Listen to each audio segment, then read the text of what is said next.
Weather forecast. Well, I hope everyone had a wonderful Friday. Here's a check of the dew point temperatures, which give an indication of the amount of moisture in the air. Instead of being into the 30s and 40s, they're now in the 50s. Still comfortable, but the dew points are climbing out ahead of our next rainmaker that's going to arrive this weekend. Actual temperatures, though, into the mid-50s for Meridian. We have 62 for Forest, 57 right now for Butler. And it's going to be a milder night compared to what we've seen over the past few days. Our first alert radar shows relatively quiet conditions. We do have some clouds overhead, though, and this is the system we're waiting on. This area of low pressure, this cold front, all of that is shifting towards us. Storms are marching out ahead of it, and that's where there could be some severe storms for the rest of the night throughout portions of Texas, and that's going to shift east for Texas and into Louisiana and southwestern Mississippi as we head into tomorrow. Low wind threat for severe weather, mainly for damaging wind, but something to watch. And then by Sunday, it arrives in our neck of the woods. We have a low potential for severe weather locally, mainly really along I-20 and south, and we're going to be watching out for damaging wind potential and more so flooding. Flooding is definitely a big possibility as we could pick up quite a bit of rain with this system. So we do have a low wind flash flood threat for our entire area, meaning it'll be more so localized, but we could pick up anywhere from 1 to 3 inches on average, but locally there could be more based on the color coding that you see. So if you live in a flood prone area, have a plan in place. But here's a walkthrough. Your Saturday morning looks good. This is 8 o'clock in the morning, A-OK.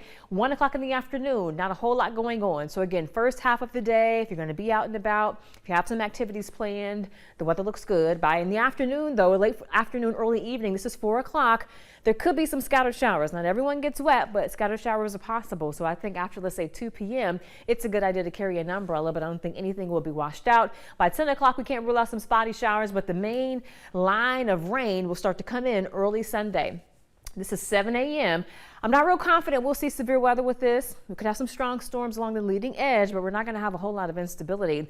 What could happen, though, as we work our way into the afternoon or late morning, if a warm front can lift north, we may tap into a little more instability, and that could maybe increase our low-end severe threat. But regardless, very heavy rain is possible. This is mid-morning, so for Sunday services, heading off to church, travel with caution and make sure you don't forget that umbrella. This is the afternoon time frame. Again, we'll watch to see what these do. Our main threat, though, for anything in terms of threatening will be, again, damaging wind potential. This system will have a lot of wind energy, and then by the evening looking pretty quiet. Still, though, we'll carry some spotty showers into our Monday as well, which you'll see with this 10-day forecast at 10.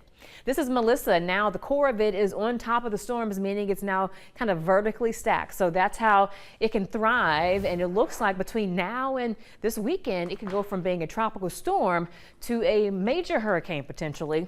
Not the best of news for our friends in the Caribbean, from Jamaica to Haiti. They could be dealing with a fastly, let's say, a growing and developing storm that could bring some catastrophic wind damage, also flooding, a big concern, not to mention that they're going to have to deal with mudslides, things of that nature for days as it's moving very slowly. So eventually it's going to move into the Atlantic, but not until next week. So we do have to keep our prayers up for our friends in the Caribbean. But lows tonight will be in the low 50s, and here's that 10-day forecast at 10. Your weekend not a washout, but Sunday definitely stay weather minded. Again, a low severe threat, and we're going to have to watch out for flooding. But next week, cool. It'll have that fall feel, and next Friday, which is Halloween, looking okay for the trick-or-treaters.